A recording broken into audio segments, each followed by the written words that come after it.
eso costaron a $1 lo compraban. Pero la Contraloría, todo bonito, pues cuadró las cuentas. O sea, una cosa es lo contable, o sea, esto por eso yo les puse ese ejemplo, ¿no? ¿Ya? Por eso que aquí se moría la gente. No tienen incluso ni los hospitales, no tienen ni medicinas, pero todo eso está presupuestado. Pero la Contraloría no hace exámenes técnicos. Ellos solamente van y suman nomás, ya todo bonito, todo sale, porque aparece el documento que cuesta $1 millón eso. Pues yo no va a creer, pues. Lo que pasó con Alan García, por ejemplo, a mí me llevan bronca los artistas porque a Alan García se presentó el caso de, y eso también, yo te pasaba el de Alan García, ¿no? Sí. ¿Por qué no lo pasas a ellos? Solamente hasta Mulder me dijo un montón de cosas, y yo le dije, ¿tú has visto? Le dije, eso es más falso que García. Porque, pocha, que se quedaron una bronca, terminó una bronca, pero el caso de Alan García era tan... Economía daba una conferencia por $30.000, premio Nobel de Economía. Estamos hablando de lo máximo en el mundo. No estamos hablando de que Jorge Castro, que estudió economía y quién sabe, no, estamos hablando del premio Nobel de Economía. Entonces yo lo encaré por ese lado. ¿Y a usted por qué, Odebrecht, que usted no conoce de economía, le pagó $100.000? Y él se tiró para atrás. Y de ahí comenzó la investigación y se determinó que todo era unas cuestiones falsas. Hola, ¿cómo estás? ¿Cómo estás? Ahí. Mañana, de Formico, la escuela va a presentar un equipo. ¿Quién sabe jugar pelota? No sé si hay. Humberto, anota ¿quiénes pueden jugar mañana por la escuela? ¿Ah? Que llegue. Lo esperaremos un ratito, pues. Va a llegar. No, que llegue un ratito. Va a llegar. Humberto, ¿quiénes saben jugar pelota? Que se anote para mañana. Luis va a ser el campeonato. Ya, la doctora va a ser la arquera. Es mixto. ¿No puede tapar? Siempre la entera, pero...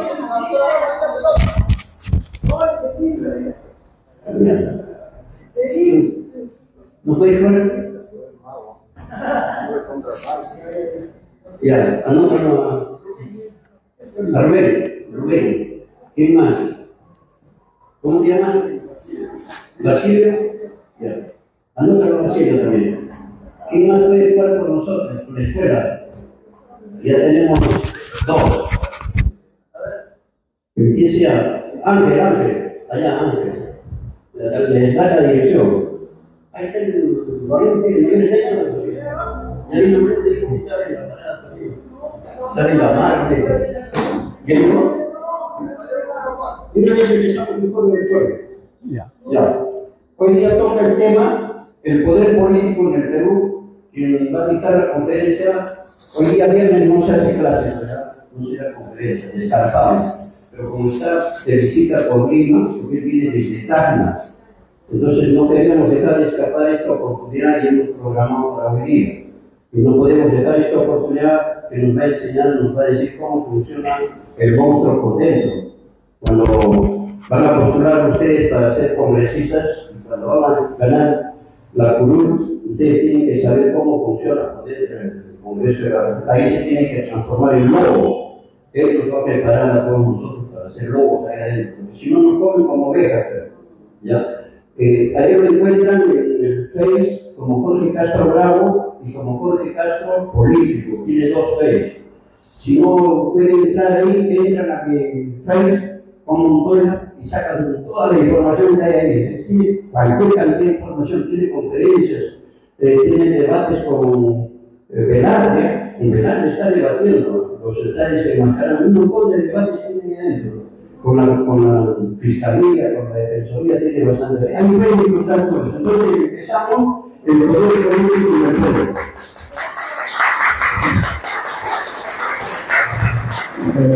Buenas noches. Habíamos comenzado un poco informalmente, pero ahora sí la presentación es oficial. Y nos satisface venir, aunque de vez en cuando venimos, pero vamos a tratar de aportar lo más que se puede de las experiencias y del poco o mucho conocimiento que se puede tener, ¿no? Creo que nadie puede tener tampoco muchísimo, sentirse con mucho conocimiento. Pero lo que podamos transmitirle está absolutamente abierto para, como el señor nos había indicado hace unos minutos, conversar por el chat, por lo que ustedes deseen. No hay ningún tipo de limitación en ese sentido. A ver, ¿quién es la?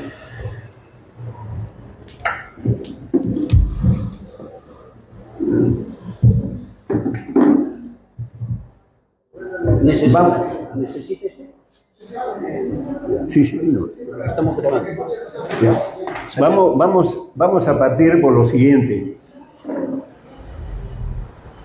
La semana pasada hablábamos aquí de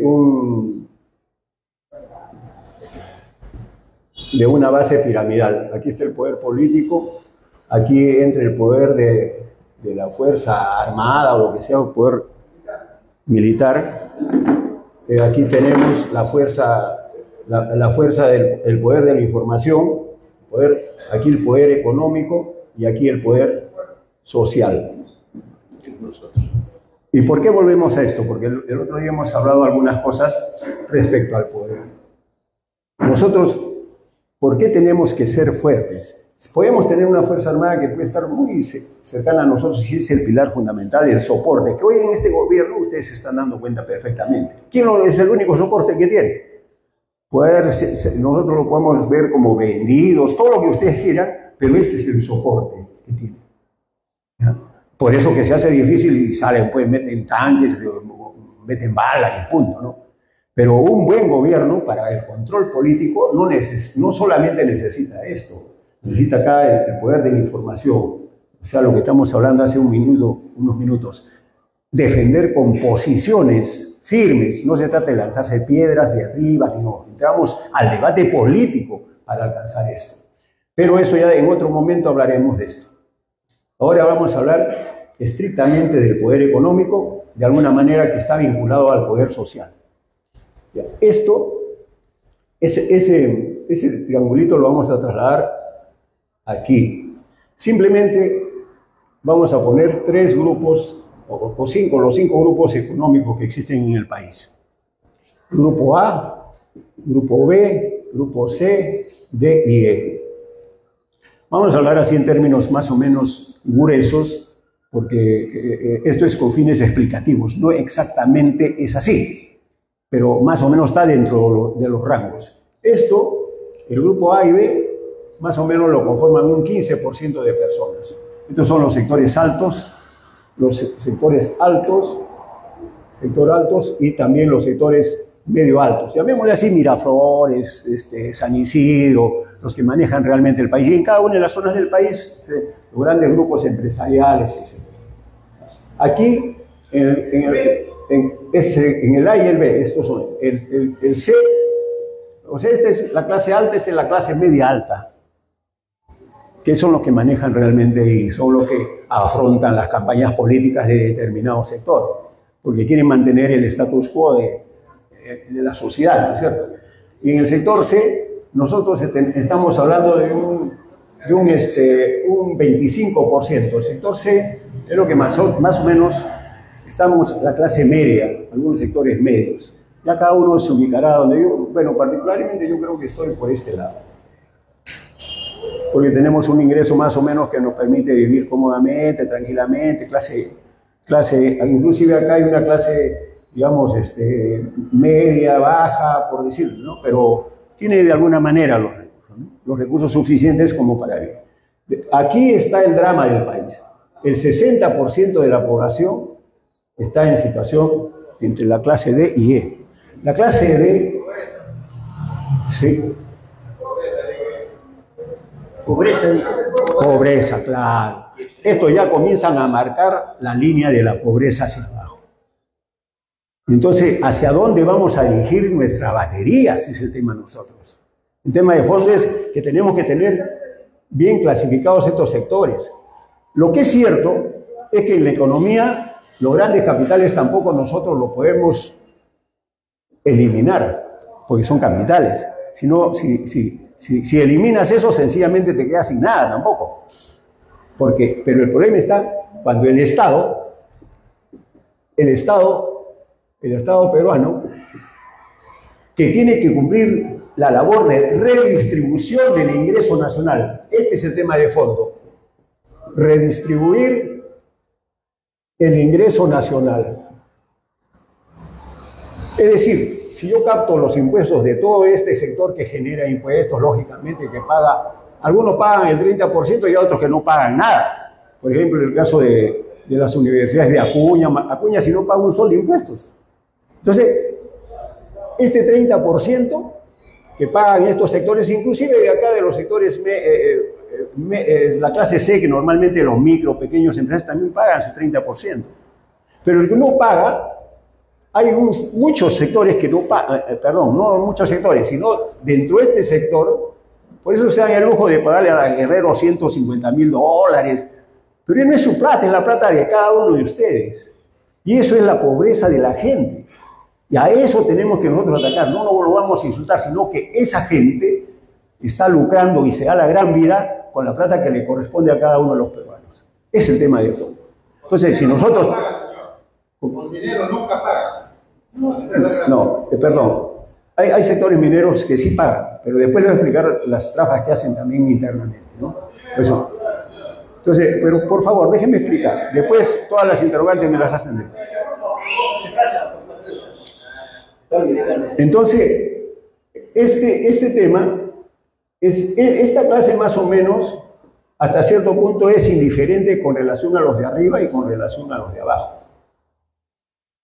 Esa es la verdad del tema. Uno llamémosle así, de la clase media, esta es de clase media alta y estos son los altos, ¿no? Pero clase media, estrictamente, que se hace desentendido como que es problema de ustedes nada más. Llamémosle así. Pero para mí ese no ha sido el problema, porque yo vengo también de abajo, de esta zona. Nos ha tocado, nos ha costado, pero hemos salido y estamos en un nivel medio, ¿no es cierto? Pero hay que acordarse siempre como dice, cuando la vaca era ternera, ¿no? Entonces, ¿qué es lo que sucede? Pero el drama del Perú está acá. Ahora bien, ¿qué significa en los países noruegos, en Escocia, nórdicos? No hablemos ni siquiera de Rusia ni nada por el estilo. Todavía sería hablar mucho. Lo que han cumplido, aquí este 30% que estamos diciendo, se lo llevan en saco unos que no pagan, otros hasta eluden, ¿eh? Y grandazos también eluden impuestos. O sea, ¿no? Pero para eso es que tenemos que elegir buenos congresistas. ¿Por qué? Porque el único que le puede llamar la atención y votarlo a de la SUNAT, porque eso nos pasó a nosotros en su momento. Estaba Kuczynski allá, nos llevaba para adornarnos. Ustedes habrán visto de que los hospitales estaban hasta el perno. ¿Qué pasa? No había dinero para mantener. Entonces nosotros le decíamos a la SUNAT dónde está la captación. Por eso es que les hablaba cuando yo hice la intervención contra la SUNAT, porque a los chiquitos, a estos de acá, que están ahí con sus pequeñas empresitas, la SUNAT los cuelga, pero a los de acá arriba no. Les exonera la telefónica. Es increíble lo que ha pasado. Pero el problema está que todo lo que estos dejan de pagar, estos dejan de ser asistidos. Ahora, aquí hay otro drama. Estos sectores medios que naturalmente están trabajando hoy en el Congreso, llegan al ser congresistas, pierden su representatividad, pierden la representatividad. ¿Por qué? O la identificación con el sector que los elige. Porque simplemente estos señores ya comienzan a mirar solamente para arriba. Y no miran que han sido elegidos para llevar adelante este proceso de redistribución, lo que estamos hablando acá. Porque el presupuesto de la República es el único que redistribuye. O sea, es decir, yo como Estado, tanto le quito el dinero al hombre que tiene mucho billete, no le quito, si no paga su 30, tengo que exigirle, porque él no va a soltar así nomás un 30%, ¿no? Como cualquiera. Y cuando tienes un Estado que es corrupto, ni siquiera le cobra muchas veces, o le deja pasar un montón de cosas. Entonces, tengo que captar ese 30% para darle a los que menos tienen. Este sector es el que está abandonado prácticamente. Mientras más abajo estés, más abandonado. Por eso cuando vas a las zonas de Puno, de Arequipa, de adentro, de Cajamarca, de las partes de adentro, de Junín, de todo, más adentro, mientras más lejos mientras más te alejes de Lima, más complicado es que te llegue un sol. Es más, del presupuesto de la República, por cada 100 soles, estamos hablando de 100 soles, acá abajo llega un sol. ¿Dónde se queda? Porque se destina, pero se destina para una obra chiquitita, pues. Que digamos, para que no se mueran de hambre, una cosa así, no por decir exagerando de repente, pero le hacen unas cuestiones intrascendentes que no van a cambiar digamos, ni la forma de vida, ni lo van a sacar de la línea de la pobreza, y esto ya estamos hablando hay sectores extremadamente pobres, ¿ah? De aquí para abajo ya viene la línea de la pobreza, unos ya de acá ya están en pobreza extrema. El sector E es ya estrictamente extrema pobreza, no lo saca ni Jesucristo de eso. Entonces, ¿qué es lo que pasa acá? Ese rol del Estado es el que está ausente. Y solamente... Tú dijiste de los países nórdicos. ¿Qué cosa quiere decir sobre los países nórdicos? No escucho. Hablar de los países nórdicos y de Finlandia, Noruega. Ah, ya, correcto. Ahora, mira. El problema es que aquí hay una diferencia radical. Nosotros, el impuesto a la venta es 30%, inclusive 29.5%, lo bajaron aunque sea medio por ciento en algún momento, ¿no? Pero en los países nórdicos aquí tienes la gran diferencia. El más bajo paga 35% y llega a pagar hasta 55%. Digamos, si la autora está trabajando aquí en su consultorio, paga el 35%, pero si encuentra un segundo trabajo, digamos así, asesor en el Congreso, ya le aplican 40, depende del monto, 40, 45, sí. Es uno de los países nórdicos son los que más cumplen, por eso que no encuentras pobreza. Y aparte, le voy a decir una cosa. En los países nórdicos, en Noruega específicamente, los congresistas son electos pero trabajan solos. No tienen 1, 2, 3, 5, ayer como hay infinidad de acá hay como, cuando yo estuve había como 2.000, ahora hay como 3.500. Entonces, eso también hace confundir a la gente, porque estos entran, digamos, de este sector, llamémosle, pero una vez que ganan su billete ya quieren entrar a este grupo de clase media alta, porque comienzan a ganar 15.000, 20.000 soles.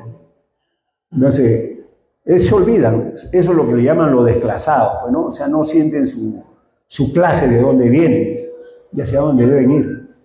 Entonces, ese es otro de los dramas, ¿no? Pero eso no lo hacen todos, realmente, ¿no? Pero tienen que tenerse en cuenta que no pueden migrar. Ahora, otro detalle, no solamente los países nórdicos en ese sentido, los países desarrollados tipo Francia, que son más igualitarios, la proporción de los salarios es de 1 a 15, máximo.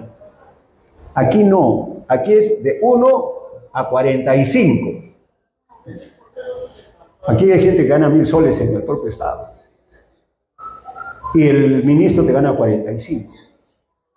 Lo que me parece importante, por ejemplo, en el caso de Francia, cada congresista tiene 2 o 3 personas más que lo ayudan. Pero en los países noruegos tú vas con tu computadora, trabajas solo.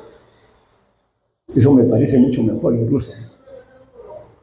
Entonces, pero acá pues todos llegan al Congreso y no saben qué pisar. Pues, digo, bueno, los que me han conocido saben cómo era siempre, no sé qué. Pero ya, pues, ya se sienten en las nubes. Es que, ¿quién te da ese aire? El Ejecutivo. Porque en el fondo el congresista no maneja ni una chapa. Pero a través de la prensa los infla a los congresistas como que eres el salvador de la patria y es una labor que hace con el Ejecutivo. Yo lo he vivido eso cuando a ti te infla, te hace sentir como entonces, primero que la población la dirección en ese sentido para oponerse a cualquier cosa del Congreso, pero no sabe lo que está pasando dentro, porque el Congreso, ¿qué maneja? Cuando hemos estado nosotros manejaba el 0.4%, o sea, ni siquiera el 1%, menos de la mitad del 1% del presupuesto nacional. Y este es el Congreso. Y el presidente, o sea, el Ejecutivo, maneja 99.6%. Manejaba. Ahora, un poquito que estos se han aumentado a raíz de todos los aumentos, que también son por gusto y se aumentan, ¿eh? Porque la labor, como decíamos, en los países nórdicos es menor todavía esa proporción. Pero aquí es el 90%. Ahora ya con lo que van a haber 2 cámaras seguramente va a aumentar a 90%. Creo que van a aumentar, según lo que dicen, va a ser a 0.6, o sea, un poco más de la mitad de uno. O sea, la labor del Congreso, en el fondo, no demanda una inversión alta. Pero yo le tiro la pelota al Congreso para hacer todo lo que yo quiero. La gente se va siempre contra el Congreso. Por eso que ahora que me han dicho que vaya al Congreso, yo no quiero ir porque me paran todos, nos meten a todos en el mismo saco como que somos ladrones, que esto, que lo otro. A mí me ha costado cada cosa que he tenido en mi vida, y cuando me chocaban yo saltaba con todo, ¿eh? Yo soy tan niño, pero yo no me chupa, así saltábamos hasta el techo. Entonces, inclusive, ahora he estado viendo que todos reciben la cédula viva, y yo he dicho, ¿y dónde está la parte que me toca a mí? Porque yo no tengo ningún sol de cédula viva. Y ese fue un problema que se generó porque hubieron congresistas que se dieron esa ley. Claro. En el tiempo del APRA, pues entonces se dieron eso. Se han jubilado con ese billete, o sea, ganan 15.000 soles 600 de manera permanente. Bueno, cuando están en actividad tienen otro adicional, ¿no? Pero ahora hay gente que sí recibe. Y eso no se puede derogar así. Mira, es un poco difícil porque ya es un derecho adquirido, pero para mí, ¿en qué está? En aplicarlo de Noruega, pues, mi querido amigo, por eso le estoy explicando. El día que nosotros lleguemos ahí, mira, también los militares no se han puesto que ganan doble sueldo, eso es increíble. Y no saben dónde están parados, pero bueno, pero ya no importa. Pero es un poco difícil quitarle eso, porque se van a la Comisión Interamericana de Derechos Humanos, donde su abuelita, donde su mamá, moverán gente. Todo. Hagamos lo que hacen los noruegos. Tienes doble trabajo, ya, el primero estás pagando 30%, el segundo pagas 40%, pues. O sea, le mochas por el otro lado. Por eso debo explicarles a ustedes, para que no se confundan, y ustedes mismos transmitan a los otros. Oye, amigo, tú tienes que transmitirles, ¿ah? Pues yo no he venido, yo les podría hablar de otras cosas, de teoría económica, etc. Yo les estoy hablando en términos prácticos, cómo se vale la plata del presupuesto nacional. Entonces, ustedes de alguno, no creo que por lo menos de acá siquiera por lo menos 3 o 4 llegarán al Congreso, o de repente más, ojalá, pero que sepan lo que tienen que hacer. O sea, está bien, yo le pago a él, está bien, correcto, pero al que tiene 2 ingresos, le aplico el plan noruego. En Noruega tú puedes tener 2, 3 trabajos. El tercer trabajo también te cae más todavía, ¿no? Por eso te digo, el rango es este, entre este y este. Es así, mi querido amigo, es más fácil, porque si no, me va a agarrar una bronca tremenda. Se me van a venir todos ahora los militares que se han aumentado su sueldo, 2 sueldos tienen, como bueno, y no aportan nada al país, es la verdad del tema. Pero yo no voy a entrar a discutir con él eso, que tú eres burro, yo soy más inteligente, no. La inteligencia demuestra aquí, en esto, cómo a este pata se metió la plata al bolsillo, entonces cómo le saco yo por el otro lado. Ya, ahora ya estamos más claros, ¿no? O sea, los que ahorita han escuchado están mucho más claros que todos los que no han venido. Ya saben cómo eso opera así. Bueno, entonces, ahora, este dinero, este presupuesto modificado, y ojo, todos en el mundo, aquí sea ruso, en el Estado ruso, porque también he estudiado con unas soviéticas, todos los países trabajan con su presupuesto, ¿eh? Así sean rusos, cubanos o americanos, todos tienen un presupuesto de la República. Todos tienen esto. Ahora, ¿cómo lo manejes tú? ¿Cómo direcciones hacia dónde tienes que dirigir el dinero que recauda el Estado? Ahí está la diferencia. ¿A quién favoreces con esa recaudación? ¿Hacia dónde diriges el presupuesto? Tú, ¿para qué, por ejemplo, en el caso de, para ser específico, ya, para Miraflores? Miraflores tiene dinero. el Estado todavía le sigue dando una cantidad importante de dinero a Miraflores, cuando tengo allá los conos, ¿no es cierto? Entonces, no sé quién necesita más. Si tú le dejas de atender como Estado, no digamos que lo dejes, pero le disminuyes al caso de Miraflores, ellos pueden aportar mucho más dinero, porque tienen recursos.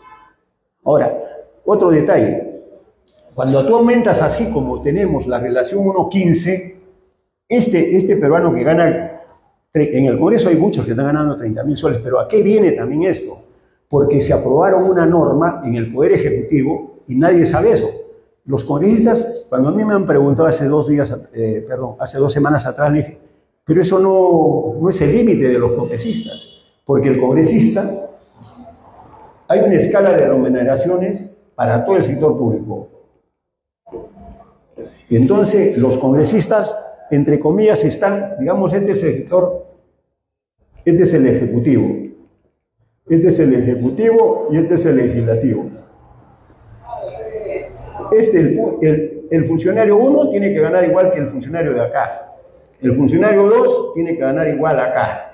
Entonces, ¿qué ha pasado? Que como estos se han subido a 45, esos también quieren ganar los 45, pues. Y eso es legal. ¿Se dan cuenta? Yo les hice la observación y me dijeron, pero eso es ilegal. No es legal, ¿por qué? Porque la Constitución misma, no solamente acá, la Constitución peruana no es otra que similar a la de Chile, todo. En este nivel 1, estos todos ganan igual. Pero sí, por eso que cuando estos aumentaron a 45, yo también estaba ahí, se aumentaron, ya desde antes estaban ganando 40, 45, el Contralor de la República, es que vino, recuerdan ustedes cuando estuvimos aquí en la conversación y yo le dije, hubiera sido bonito que esté ahí porque él me estuviera ratificando esto. Ellos ganan 45, 40, 45, y todos los que, el nivel equivalente, el congresista tiene que ganar más que el Contralor. Porque la Constitución ahí lo dice. Y no es solamente aquí en el Perú, porque hay muchas cosas que hablan, dicen, no, que la Constitución no. En la Constitución peruana, chilena, ecuatoriana, hay un nivel. Ese nivel está desnivelado, impropiamente trabajado y que la gente nunca ha piteado por ese lado. Entonces nosotros sí podemos hacer, no solamente que esto ya no suba por el lado del Ejecutivo, porque van a ser los congresistas también van a seguir subiéndose.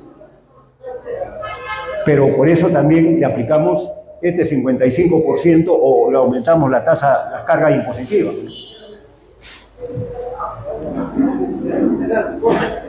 Bueno. Ya, muy bien.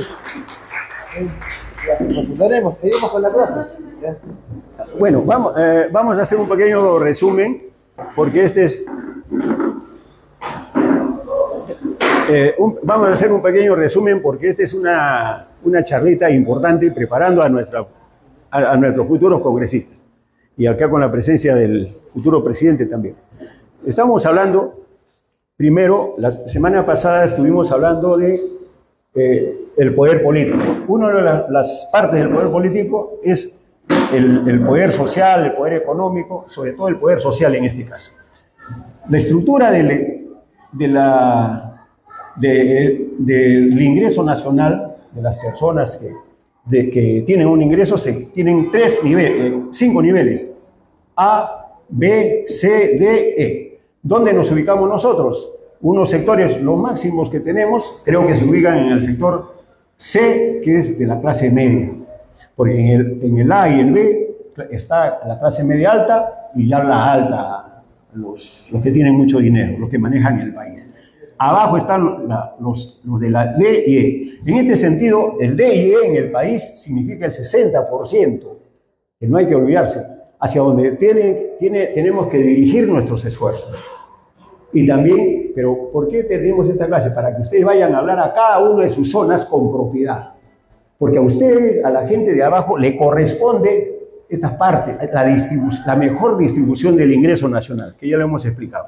Entonces, ¿qué es lo que está pasando? Hay una recaudación aquí que lamentablemente solamente se queda, ¿por qué? Se queda solamente en el sector A, Miraflores, por ponerle un ejemplo, de repente un sector medio acá del INSE, por decirte, o Jesús María, y aquí en el sector D, de alguna manera comienza ya a chorrear. Hacia acá abajo ya no entra ya no llega el dinero. Y la mejor demostración es de que por cada 100 soles del presupuesto público, porque nos interesa el manejo del presupuesto público, porque podemos hablar mucha teoría económica, pero yo sé que los va a aburrir. Aquí estamos en números. De esto, de cada 100 soles, aquí abajo, a este sector extremadamente pobre, es decir, a los achánicas, a los zonas de extrema pobreza, solamente llega un sol por cada 100 soles del presupuesto de la República. O sea, y eso ustedes lo pueden ver de manera clara cuando se les dice, mientras acá se hace un proyecto de 3.000 millones de dólares en el tren eléctrico. Sin embargo, para los de allá les lleva un proyectito para hacer un estanque chiquito, para unos chanchitos. Entonces, ahí está la diferencia. Entonces, hablábamos de que lo importante es el rol del Estado, la redistribución del ingreso nacional. En cualquier economía tiene que pasar eso. Sea una economía comunista, socialista, capitalista o lo que fuere, este es el tema de fondo. ¿Cómo yo redistribuyo el ingreso nacional? Porque aquí hay una generación de impuestos. Es indudable que los sectores de acá no generan impuestos porque no tienen acceso al trabajo, o están subempleados, o no tienen mayores ingresos. Pero los sectores de aquí arriba sí pueden contribuir con los impuestos. Entonces, estas cargas impositivas tienen que necesariamente ir a un rol que cumple, todos los estados tienen que cumplir eso. Todos. Pero lamentablemente en el caso de acá no lo vemos. Entonces, nuestras fórmulas, como nosotros podemos comenzar a trabajar políticamente, es esa, que no llega. Aquí en el caso no estamos hablando de los sectores más empobrecidos, ¿cierto? De los extremos de pobreza, de extrema pobreza, pero en el caso de aquí de Lima hay un sector inmenso, que es, por lo menos en este sector, que también es necesario atacar y tenemos que convencer a esa gente que no le está llegando el dinero del Estado. A este sector le llega el 10%. O sea, por cada 100 le llegan 10 soles. Y acá abajo llega un sol. O sea, ya estás un poquito en la frontera, mejor te pasas a Brasil o a Bolivia. Pues. Entonces, ese es uno de los temas, ¿no? Ahora, estábamos hablando acá también respecto a la situación que es importante, que es lo que sucede con Noruega, estábamos hablando, los países nórdicos en general, que tienen un nivel alto de ingresos y a su vez cómo han redistribuido el ingreso nacional. Estamos hablando, partimos de lo siguiente. El Estado peruano, de acuerdo a la Constitución y también en todas las constituciones del mundo, o sea, son casi similares, ¿qué es lo que indica? Que el nivel, digamos, del Ejecutivo tiene un nivel y el nivel del legislativo también corresponde al mismo nivel. Aquí también sucede con la Constitución, tiene unos niveles. Por eso que cuando ustedes ven que los congresistas aumentan es porque aquí el ministro está recibiendo 40 a 45 mil soles. Ese es el nivel que le corresponde al congresista. Pero, y después hacia abajo igual, ¿no? Entonces por eso que hay asesores que también en el Congreso están ganando 25 mil soles, que no tienen ningún mérito también. Pero también si usted va al Ejecutivo sin ningún mérito, hay asesores que ganan también igual. O sea, es solamente por la prebenda política, ¿no? Pero eso perjudica a todo el país. Pero ahí el tema es importante cómo hacen en los países nórdicos. Que les explicaba hace unos minutos, vamos a repetirlo, señor presidente. Vamos a hacer la remembranza siguiente. ¿Qué es lo que pasa con los países nórdicos? Porque esto va a ser materialmente imposible porque aquí salió la idea de nuestros amigos de bueno, damos una ley y que todo el mundo se baje. Es un poco difícil, porque va a haber resistencias hasta por gusto. Pero ¿qué pasa? En los países nórdicos usted tiene el primer sueldo que tiene, porque puede tener hasta 2 empleos inclusive, le cobran el 35% de impuestos. Y así sucesivamente hasta el 55%. Entonces, por razones de emergencia, en el Congreso, conjuntamente con el Ejecutivo puede mandar hacer una propuesta o de repente puede salir del mismo legislativo. Por eso hablábamos de que necesitamos buenos congresistas también. No todos, pero si vamos a poner una bancada de 50, por decir que haya siquiera unos 10 que piensen bastante sobre la materia. Pero ¿qué es lo que sucede? Nosotros, el problema es cómo captamos más del universo de ingresos que tiene el país. Y como hacen, para mí hace un ejemplo, porque no fue traumático, esto lo de Noruega, lo de países nórdicos, ¿no? Entonces, porque o lo otro también se puede hacer al caballazo, pero va a haber resistencia hasta los mismos militares que ahora están recibiendo 2 sueldos, ¿no? Entonces, tiene 2 ingresos, ya le aplicas P35, aumentamos, o sigamos con 30, ya. Y el segundo ingreso le aplicamos 45%. Es una forma porque tiene un segundo ingreso. Y eso lo tenemos ya tabulado con los países nórdicos, ¿no?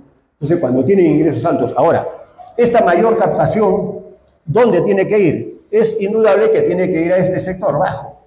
Es este sector que estamos hablando nosotros, al sector que significa el 60% de la población nacional.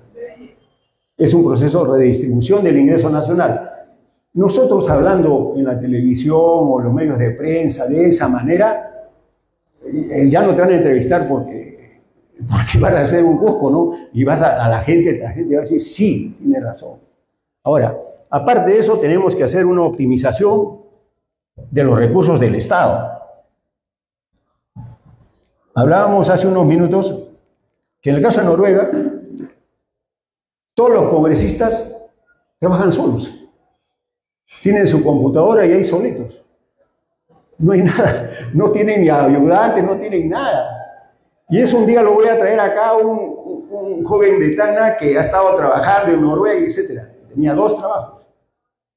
Lo voy a traer para que escuchen su experiencia. Y es increíble. O sea, aquí el congresista tiene hasta para que le lleve la bolsa.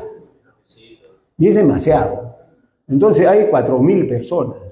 Pero tampoco no lo vas a votar a patadas. Pero ¿por qué va a ser complicado?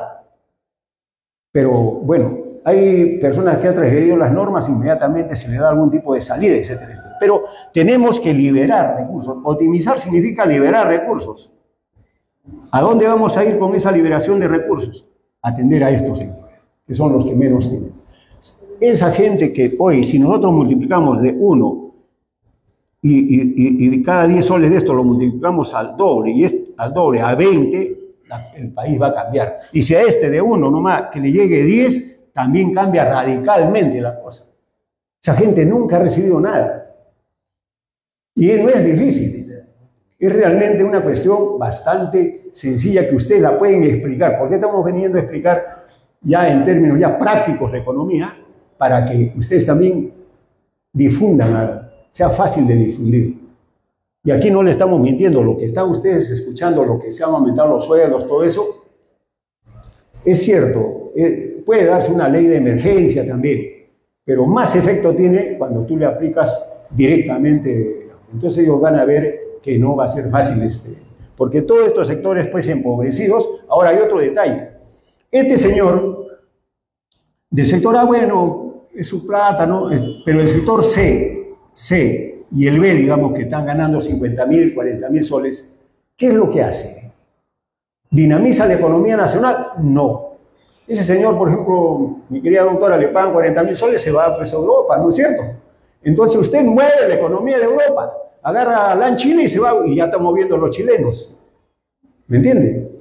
Entonces, por eso tiene toda una explicación todo esto. Cada cosa que uno tiene que tomar las medidas se dan porque tienen algún sentido, alguna dirección. Pero este señor, si tú de 100 soles que le das, por decirte, le das 1.000 soles, no va a poder, lo único que va a llegar pues, a la capital de su provincia, y esto, o a la capital de su distrito.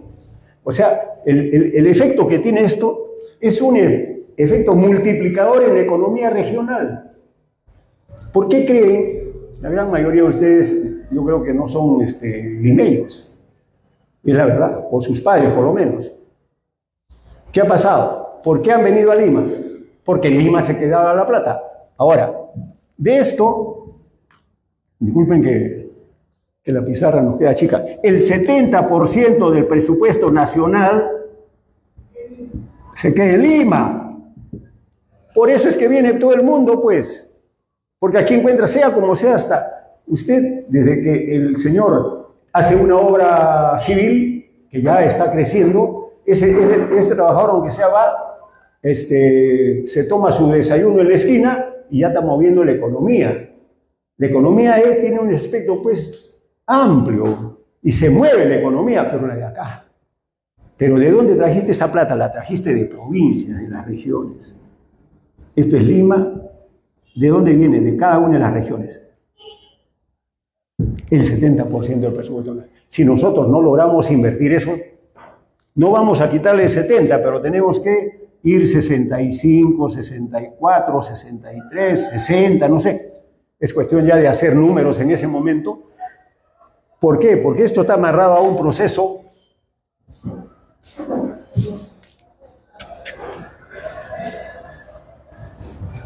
tiene que estar amarrado a un proceso que está íntimamente relacionado con... si ustedes... Lo que pasa con Francia, por ejemplo.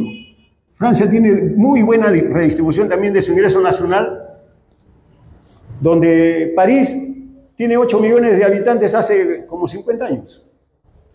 Nosotros en los últimos 50 años que hemos tenido, Lima de menos de 2 millones, hoy tiene 10. Y va a tener 12, creo, ¿no? Ya, entonces, ¿por qué? Porque hay un proceso, esa concentración. Cuando nosotros estamos haciéndole un favor a los chilenos, a todos los extranjeros, porque son que vienen con bastante billete, cuando nosotros concentramos aquí en Lima, el 70% del presupuesto nacional se invierte en una vereda o lo que fuera, en una piscina, se invierte como la Villarán, se invierte en su piscina o invierte en lo que sea, en obras grandes, se invierte acá, en el túnel, etcétera, ¿no? Las vías de transporte, lo que fuere. Eso tiene un efecto multiplicador en la economía, por eso todos siguen convergiendo hacia Lima, porque hay más posibilidades. Y eso no es un proceso reciente. Este ha sido construido hace más de 100 años, de manera progresiva y cada vez es más asfixiante. Yo no sé a dónde va a llegar cuando... Y hay un detalle que también es necesario explicar. ¿Cómo se descapitaliza las regiones? Porque todo el dinero que se crea en las regiones, en cada una de las regiones, existe un proceso permanente de descapitalización, inclusive hasta con las propias minas. Digamos, de Tacna, la mina de Toquepala, ¿dónde vienen los impuestos? Aquí. Y el peor error que hizo Toledo, y eso no sucede ni en España, ni en el propio Chile. En España, por ejemplo, solamente el 7% queda para el gobierno central. O sea, lo demás se queda en la región. Sin embargo, acá el 50% se viene a Lima del canon minero. El canon minero no es otra cosa que la utilidad de la empresa. Entonces, ese 50% se queda en Lima. Entonces, es lógico, pues, va a seguir creciendo. Va a ser un elefante, pues, con patas de alambre. Por eso que, vaya usted, a mí me incomoda que uno no pueda ni siquiera trasladarse ni en vehículo ni en taxi. Y cada día, imagínense ustedes cuando esto tenga 15 o 20 millones Lima en los próximos 15 o 20 años. Va a haber el doble de vehículos o el triple de lo que viene y ya no vamos a poder. Ahora, hay otro detalle. O sea, este proceso de descapitalización, tienen que tener en cuenta, descapitalización de las provincias en favor del centralismo. O sea, hay una relación perversa que es lo que no se maneja. Un concepto básico que siempre lo tienen que manejar, migración, creo que es muy fácil, ¿eh? Concepto básico, migración. Todos saben lo que es un migrante. No necesitamos ir a la universidad para eso. Migración, desarrollo y desempleo. Este es un trípode que funciona exactamente así. La migración, ¿por qué migra la gente?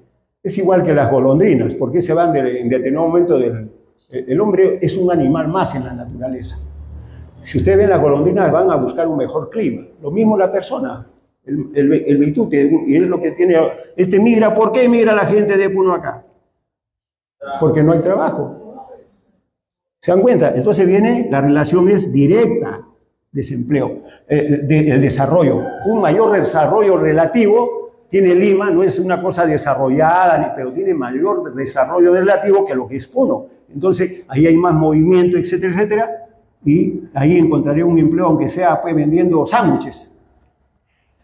Pero a usted en Puno, ¿a quién le va a vender sándwiches? Pues, se comerán nomás entre ellos, ¿no es cierto? Entonces, esos son temas de fondo que nosotros tenemos que hablarlo y a conversarlo en cada lugar donde nos encontremos, porque no son fáciles, no son difíciles de explicar, son muy fáciles de entender.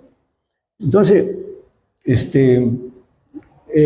otro detalle, para que se den cuenta, París tiene más de, bueno, no sé cuándo habrá sido fundada, pero no tiene un crecimiento así como lo que tenemos nosotros desde hace más de lo que yo tengo conocimiento, de más de 50 años. Se mantiene casi en su misma población. Sin embargo, han comenzado a crecer las otras ciudades. Y eso es lo que tenemos que impulsar nosotros. Y eso es, lógicamente, tenemos que impulsar las ciudades intermedias. No es posible que Lima hoy tenga 10 millones de habitantes, me están corrigiendo que son 12 ya, 11 ya, pero ya pongámosle, ya nos quedamos ya no importa ya, pero ya, no importa ya, quedémonos en 10 para redondearlo. La que sigue, Arequipa, que no llega todavía al millón. Y que las otras son más chiquitas todavía, que están en medio millón. Bueno, Trujillo, que está cerca al millón, también así. Pero la de Arequipa no llega al millón. Entonces, ¿quién? Villa Salvador. Claro, es cierto. Y por eso ahora, miren cómo es la situación perversa de los gobiernos que siguen en ese plan. No se dan cuenta que la plata viene de las provincias. Hay un proceso, por eso decíamos, de descapitalización permanente. Que aquí en Lima ni se estudia eso. Es un fenómeno que yo hemos estado en San Marcos, hemos estado conversando con los de la UNI, ni siquiera. Sin embargo, en San Agustín es un tema que todos los días se estudia. Y lo van a explicar seguramente en algún momento que vengan los arequipeños, lo van a explicar mejor que nosotros. Por eso viene pues la cuestión del regionalismo de los arequipeños. Pero bueno, nosotros tenemos que empujar esto. Ahora, esto no es una novela nueva. Está escrita. Incluso nos han estudiado los de fuera más que nosotros mismos. Y en algún momento les va a pasar seguramente, por eso decíamos cuando tenga la oportunidad, lo han escrito de fuera más que nosotros. Los investigadores internacionales han visto el único fenómeno en el mundo que presenta este estado de cosas entre 10 y la segunda, que es 1 millón. Que eso ya nos muestra la calamidad de gobiernos que hemos tenido. Pero esto se ha agudizado en los últimos tiempos porque perversamente estamos hablando del 50% que se queda libre. Esa es la perversidad mayor. Entonces, ¿quién lo hizo? Toledo. Y nosotros, pues, lamentablemente lo apoyamos en su momento también. Así a veces nos equivocamos, pensábamos que como venía de Harvard, que economista, que esto, que el otro. Entonces, pero no, ya ustedes no crean en eso, y esos monstruitos ya... Bueno, bueno, sea como sea. Bueno, aquí lo podemos dejar, no sé si para el rol de preguntas, creo que aquí tengo... hablemos también, quiero hacer un parámetro que yo soy de Tacna, no puedo dejar de tener parámetros de comparabilidad con Chile, por ejemplo. Presupuesto de la República. Y este es un tema de fondo también porque no vamos a tener, de repente corrigiendo muchas cosas, podríamos tener algo más de presupuesto, o sea, más de ingreso nacional, pero siempre tenemos que jugar con lo que ingresa. No podemos pensar, no, yo voy a captar más este año y punto. O sea, es como pensar que el sueldo me lo van a pagar, voy a tener más sueldo el próximo año cuando de repente no es cierto, ¿no? Entonces, cualquier programa que tengamos que hacer, tenemos que hacer pensando la realidad objetiva de ese minuto. Y yo tengo la cuestión, aquí lo he anotado, el presupuesto de Chile, que tiene mejor distribuido el presupuesto y nosotros tenemos más condiciones pues, naturales que ellos, por supuesto. Pero el presupuesto de Chile es de 95.000 millones de dólares. Es una cifra alta para la población de 18 millones de habitantes. ¿Nosotros qué tenemos? Nuestro presupuesto es 65.000 millones de dólares para 32, 33. Es indudable que hay una diferencia, pues, abismal. Teniendo nosotros mayores recursos naturales que ellos. Entonces, algo está fallando. Ahí también es otro tema, la corrupción, la falta de generación de nuevas ideas, nuevos conceptos, etcétera, etcétera. Entonces, yo le digo una cosa, yo he tratado de ver en las universidades peruanas, es bastante complicado esto porque no se da esto. Nosotros aquí hay cosas que recién se están escuchando. Con toda sinceridad digo, ese es el gran problema del país, ¿no? Ahora, en el caso de Bolivia, por ejemplo, tuvo un crecimiento importantísimo. Y le voy a decir, simplemente, este presupuesto debería estar. Ahora, Chile tiene esto, y su aparato judicial, poder judicial, todo, etcétera, etcétera. No digamos que no es corrupto, también debe haber corrupción, pero no es lo que sucede aquí, pues. Eso definitivamente. Acá de este presupuesto, ¿cuánto llegará al nivel final? Y eso es terrible lo que pasa, porque la Contraloría no funciona. Le voy a explicar por qué después. El Ministerio Público, peor, porque el Ministerio Público entra en todas las trafas. Mis amigos creo que son policías, también los policías, ya los metemos por ver. Reservistas, seguridad. Entonces, toditos entran en la jugada. Ese es el tema, el problema, pues, nuestro. Entonces, tenemos que entrar a corregir esas deficiencias para que estos 65 millones que están lejos todavía de lo de Chile, para menos habitantes, lo primero que tenemos que es que corregir esto, porque por lo menos no se nos filtre este billete. Ahora, ¿por qué la Contraloría? Hace unos minutos estábamos conversando así antes con algunas personas, porque yo recuerdo porque vimos el caso Lavajato y nos metieron un floro de la patada. Pero bueno, una cosa, ahí vimos lo contable. Contablemente todo puede cuadrar, porque te presenta contablemente, y la Contraloría revisa la cuestión contable. ¿Ya? Entonces, ¿qué pasa? Todo cuadra, 1 millón allá, 5 millones por acá, 5 millones por otro lado, 10, etc.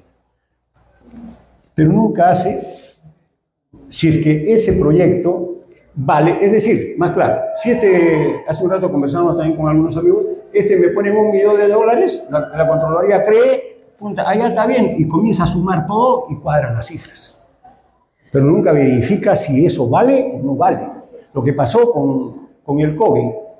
En el caso de Vizcarra, ahora ustedes saben de lo que pasó, que lo que Chile compraba la vacuna en $1, Vizcarra lo compraba en 5. Ese fue el problema. Entonces, ¿yo para qué tengo una Contraloría que no verifica, pues, que no hace? Una cosa es lo contable, otra cosa es lo económico, otra cosa es lo financiero, y esto también lo hemos visto nosotros ahí, y otra cosa es lo de ingeniería. Eso, si la Contraloría, que solamente trabaja a raíz de eso, comenzaron a contratar ingenieros, pero para eso tienes que contratar gente buena, pues, sana, porque lo contable tiene que tener relación con lo económico, y si tiene posibilidades financieras también. ¿Por qué? Porque eso, por ejemplo, si yo en este momento voy a hacer una granja de pollos y me falta dinero, tengo que pedir del banco. Es lo mismo que sucede con el Perú. Tengo que mantener mis cuentas para pedir préstamos internacionales, tengo que pedir tener mis cuentas claras, ¿no es cierto? Y después el aspecto de ingeniería. Y en el aspecto de ingeniería, ahí es que vimos nosotros en Lavajato, por eso estos no coinciden ninguno. Así, de claro. Nosotros revisamos el aspecto de ingeniería que nos pasaron en el Congreso, pero era increíble. Habían cerros por donde supuestamente había pasado una carretera y el cerro no existía. O sea, había cerro, pero gráficamente en los planos. Pero cuando ibas al sitio no había cerro. Había otro caso, pero que son así claros, ¿ah? Entonces, ¿para qué tengo Contraloría si ellos no hacen nada de esto? Tuvimos una discusión muy fuerte con Chac, etc. Me hubiera gustado que esté nuevamente el Contralor, porque él sabe esos casos. ¿Cómo se llama? Alarcón, Edgar Alarcón. Miren, para finalizar, yo creo que quieren irse, porque estamos ya con más de una hora, pero yo le voy a explicar el caso. Es increíble lo que pasó en Olmos. Y así le pagan a Odebrecht todavía. Entonces, si ellos hubieran elaborado un buen informe en ese momento, desde el punto de vista contable, económico, financiero e ingeniería, no le pagaban un solo sol. ¿Qué ha pasado? Aquí el proyecto Olmos, ¿no? Aquí tenías tú el canal que tiene que llegar a Olmos a este punto. Y de acá tenía que hacer la captación, me parece que es del río Huancabamba, creo que es el de Piura, ¿hay alguien del norte? Río Huancabamba, ¿ya? Y entonces el río Huancabamba creo que se va para la selva, ¿eh? Entonces se hizo un trabajo acá y se hizo la captación acá, pero lo grave entre esto, miren la diferencia. Hicieron el túnel de acá, para este lado, el túnel tiene como 20 kilómetros, hicieron acá. Y los otros también vinieron acá, sí. Y no... Ya, un minuto. Y aquí no había empalme. O sea, ¿qué quiere decir cuando... bueno, hubiera sido que llegue más alto, ya pero todavía se podía acomodar. No, llegó más abajo, clavado, como se le llama ingeniería, abajo. Entonces, lo que pasó acá. Entonces, este proyecto Olmos era para 120.000 hectáreas. Estamos hablando de 120.000 hectáreas. Se tuvo que reducir a 60.000 hectáreas. Y así se le pagó a Odebrecht. ¿Ya? ¿Y por qué? Y esto se tuvo que reducir, ¿por qué? Porque se tuvo que acomodar como sea y ya se había hecho el túnel de acá y ya no puedes ir a otra cosa. Es un detalle técnico que es calamitoso. Esos son los trabajos que hemos tenido. Y no es el único caso, ¿eh? Hay infinidad de casos, pero nos tocó ver eso. Y es triste, eso le pasó a nuestro país. Ya creo que hemos excedido el tiempo. Un fuerte aplauso para... Vamos a empezar por el Ahora comenzamos con el mayor, su exposición, y después continuamos con la segunda. allá. Está muy bien.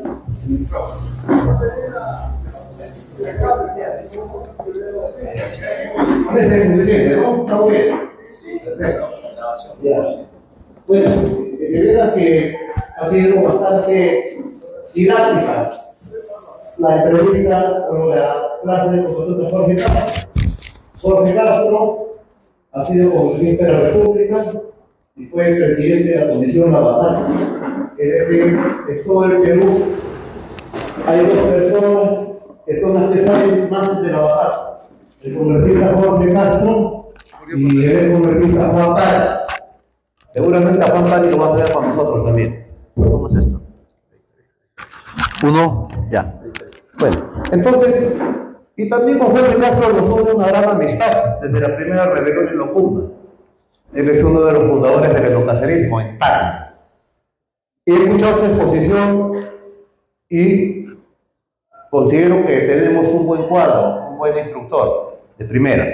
Entonces yo simplemente voy a complementar de una perspectiva general. Y Jorge ha tocado temas que yo quiero nada más puntualizar y quizás hasta que Jorge nos explique. Primero, presupuesto. El presupuesto de la República es 65.000, ¿no?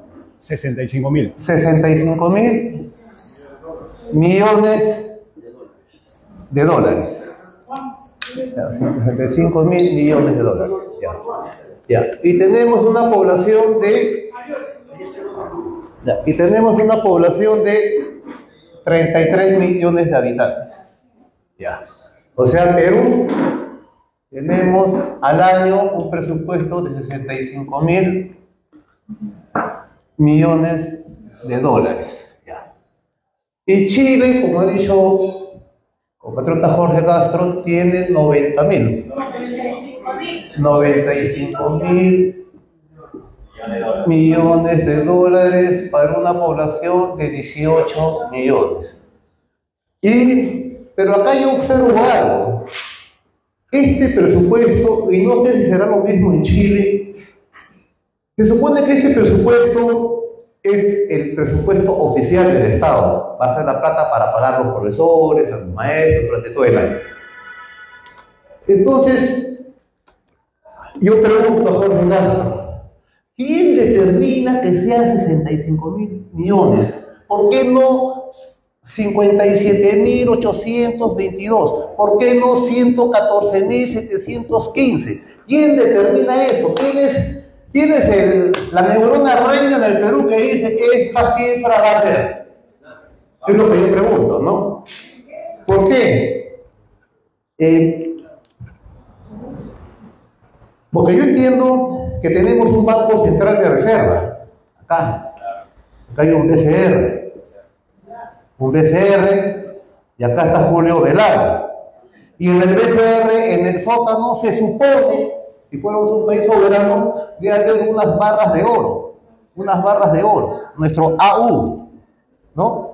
Y se supone que son nuestras reservas internacionales, que si yo voy al banco de reserva, voy con un billete de 100 soles, acá dice 100 soles oro, no, 100 soles, dice, antes decía 100 soles oro. ¿Ustedes se han preguntado por qué antes decía 100 soles oro y ahora simplemente dice 100 soles? Porque antes nuestro oro estaba acá. Entonces, teóricamente, cualquier peruano podía ir con su billete de 100 soles, 10 soles, oro, y podía empujarle la puerta al BCR y decirle, toma tu papel y dame lo que me corresponde en oro, 1 millonésima de gramo, lo que sea. Pero ¿qué pasa? Desde hace muchos años también nuestro oro ya no está acá. Nuestro oro viajó y está en Estados Unidos, en un sitio que se llama Reserva Federal. Ahí está nuestro oro. Y de muchos países, no solo nuestro. Entonces, desde entonces, nuestro respaldo ya no es en dólares, sino es en dólares. Ya no es en oro, sino es en dólares. Y dependemos del ministro de Economía de Estados Unidos si baja nuestro sol. Yo entiendo que es así. Entonces es una vaina. Entonces, a lo que voy. ¿Quién nos determina que sea eso? Porque supongamos que son los gobiernos. Ya sea ese nadie. Nos va a venir, bueno, Julio Velarde va a salir de una, nomás de ahí, ¿no? El nuevo pendocacerista que entra al BCR no sabe qué es el BCR, no conoce el nombre, no sabe nada. Tenemos que saber. Entonces, en esta situación, el problema es que enfocar el trabajo. ¿A qué voy? Vamos a heredar un país desempleado, masivamente desempleado, o subempleado, o sea que los que trabajan o no trabajan, y los que trabajan pero ganan pésimo, ganan para la limona, ganan para el menú. Entonces, yo veo esto y acá comparando con Chile, yo digo, ¿cuánto será la población informal, el trabajo informal en Chile? Acá es 80%, casi 80%, 70 y tantos. En Chile no tengo idea cuánto es, pero yo cuando veo que es el 80%, y yo digo, en Chile hay economía subterránea, como acá hay narcotráfico, ustedes se van a sufrir todo, cada esquina hay un hueco, la gente vive de la venta de drogas, acá es toda industria. Es un presupuesto, es plata que está entrando, que no está acá, esa plata del narcotráfico no está acá, Chile no lo tiene. La minería informal, también Costa Rica tampoco está acá. El contrabando tampoco está acá. Entonces, a lo que voy. ¿Qué es lo que sostiene la economía nuestra? Lo que has entendido. ¿Es la economía formal del presupuesto del BCR o del MES? ¿O es la economía informal, la economía subterránea, la economía clandestina, la que no figura en las estadísticas, la que no figura para Julio Velarde? Esa es la gran pregunta. Entonces yo pregunto, Chile, justamente, ¿cómo los chilenos, que son casi la mitad de nosotros, tienen un tercio más de presupuesto y son más desarrollados, el país está más desarrollado que nosotros en algo? Entonces, ¿cómo nosotros podemos explicar eso? Claro, yo supongo que porque en Chile no hay tanta informalidad como acá, no tienen los recursos subterráneos que tenemos nosotros. Entonces, Es una situación que debemos plantear, ¿no? Ahora, en Alemania hubo un problema después de la Primera Guerra Mundial con la bancarrota y los nacionalistas subieron al poder. Y acá no estoy tratando de tomar el tema del nazismo, no, sino lo que pasó antes de que cayera la Segunda Guerra Mundial. Una crisis total, crisis monetaria, crisis total. Y el gobierno, un gobierno pragmático, entendió la cosa así. ¿Cuál es la riqueza? O sea, economía política. ¿El trabajo crea el capital o el capital crea el trabajo? Entonces, ¿qué pasa? Para ese gobierno nacionalista patriótico que hubo en Alemania, a un pueblo en bancarrota que había perdido una guerra totalmente destrozado, se dio cuenta que la riqueza no es el billete. El billete es una cuestión de fe. Es una cuestión de fe, probablemente es una cuestión de fe, porque esto en verdad es un papel. Que nosotros consideramos que con eso me pueden dar 10 kilos de arroz, una caja de cerveza, es una cuestión de fe. De acuerdo al BCR, pero esto es un papel. Entonces, en Alemania se dieron cuenta que la riqueza no es el papel, esto no es el papel, esta es la representación de la riqueza, pero no es la riqueza es el trabajo.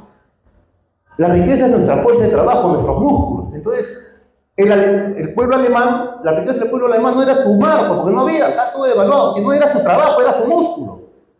Esa era la riqueza. Entonces, si hay un gobierno nacionalista, la riqueza no es tanto el oro, es la representación, es nuestra fuerza de trabajo. Entonces, si había que construir un puente y había población desocupada, el gobierno nacionalista, ¿qué hacía?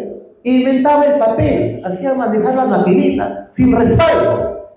Eso era una herejía, claro. Pero el respaldo, ¿cuál era? El trabajo del pueblo, porque ese puente iba a existir en 6 meses. Entonces, ¿qué les quiero decir con esto? Nosotros tenemos que ser herejes. No vamos a seguir los postulados de afuera, las reglas de afuera, tenemos que crear desde adentro nuestra salida. Nuestro trabajo es nuestra riqueza. Y si hay que en un gobierno nuestro tenemos que cerrar fronteras para mantener una economía potente, porque vamos a cerrar importaciones que compitan con la nuestra. El productor nativo va a ser un privilegiado, el empresario nativo va a ser un privilegiado. Y si hay importación, vamos a poner aranceles. Proteccionismo 1000, que salga la producción de acá. Entonces, seguramente, claro, somos el segundo productor en oro, el tercero en plata, tenemos metal que te sobra. Tenemos músculos de una población desocupada de sobra. Lo que no tenemos es soberanía. O sea, no tenemos los cojones ni la valentía de entrar en nuevos nortes económicos. O sea, va a ser una herejía. ¿Por qué? Si somos nacionalistas, pues nos vamos a enfrentar al globalismo. Somos nacionalistas. Nosotros estamos más allá de derechas e izquierdas. El enemigo es todo este armatoste global, que nos impone desde afuera todo nuestro presupuesto, nos dice cuánto es nuestro presupuesto, porque no podemos tener más. No tiene por qué hacer eso, somos soberanos. Entonces tenemos que crear fórmulas de acá. Entonces, a lo que voy, repito, para nosotros la riqueza principal de nuestro país es la fuerza de trabajo de nuestra población. La moneda, el billete, simplemente una representación. ¿Esto qué quiere decir? Que nosotros, como gobierno, tenemos que solucionar para nosotros, antes que la seguridad ciudadana, el problema del empleo. Porque si no hay empleo, podemos meter todos los años, tipo Bukele, podemos meter 1 millón de jóvenes a la cárcel. Es fácil. Yo salgo de las cárceles, es fácil meter a la gente como no y meterle candado, es facilísimo.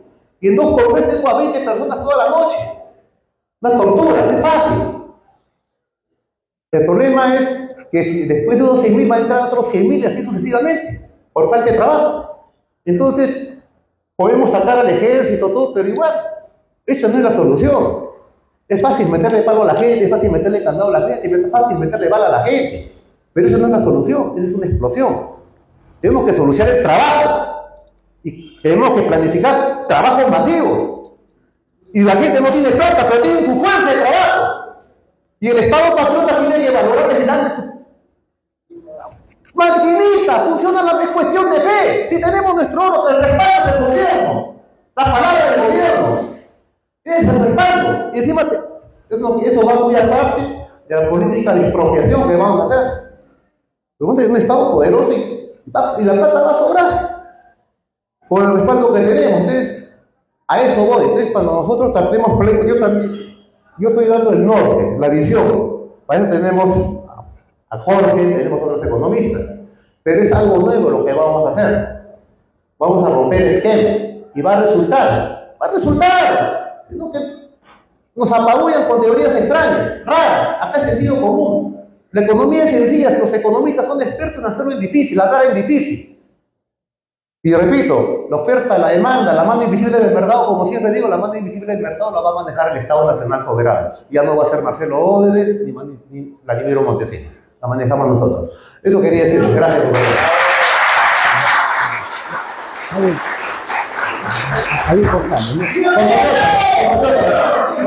No va a haber preguntas porque tengo que hacer un anuncio. ¿Ya? Hoy día cortamos las preguntas, Jorge. ¿Ya? Mañana tenemos un evento. Mañana tenemos un evento deportivo en Lurín. Pero no solo es un evento normal. Es un evento en el cual va a ir un canal de televisión que es enemigo, como Willax. ¿No? Entonces, bueno, porque me han pedido una entrevista para el día domingo en la noche, he dicho que no, que vayan al evento que ahí les voy a dar la entrevista. Ya. Entonces, pero eso no es importante, Willax va a venir, no, esos son enemigos, ¿no? Tampoco no crean que van a decir lo peor de ustedes, ¿no? Bueno, entonces, pero ahí voy a aprovechar en dar la entrevista y dar a la militancia una explicación de las discrepancias o conflictos administrativos internos dentro del partido en el CEN. Ya sea haya una solución que va a convocar al Congreso del partido en el mes de abril. Se va a convocar el Congreso del partido en el mes de abril y se está confeccionando en estos momentos un documento de convocatorio en mayo. 23, 24 y 25 de mayo. Y se está confeccionando el documento en estos momentos firmado por el secretario general del partido, Rubén Ramos, y por la mayoría del Consejo del Comité Ejecutivo Nacional del CEN y también por mi persona como líder fundador e histórico. Entonces, la normalidad, pero sí, también el CEN actual con Cocotrota Godoy también han reaccionado y han tomado una actitud bastante correcta. Hay que felicitar también a Cocotrota Godoy y a resto esta es la prioridad social. El día de mañana, todos estamos a partir de las 9 de la mañana en Lurín a darnos un abrazo, tirar unos tragos, hablar de nuestro plan de gobierno y a jugar fulbito. El lunes, en nuestro local de la Avenida Uruguay, tenemos una conferencia que yo voy a estar, va a estar todo el Estado Mayor, todo el CEN, todos ahí presentes y vamos a tocar el segundo punto de nuestra plataforma patriótica. Muchas gracias, compatriotas, nos despedimos. ¡Viva el locacerismo! ¡Viva el liderazgo! ¡Viva el orgullo!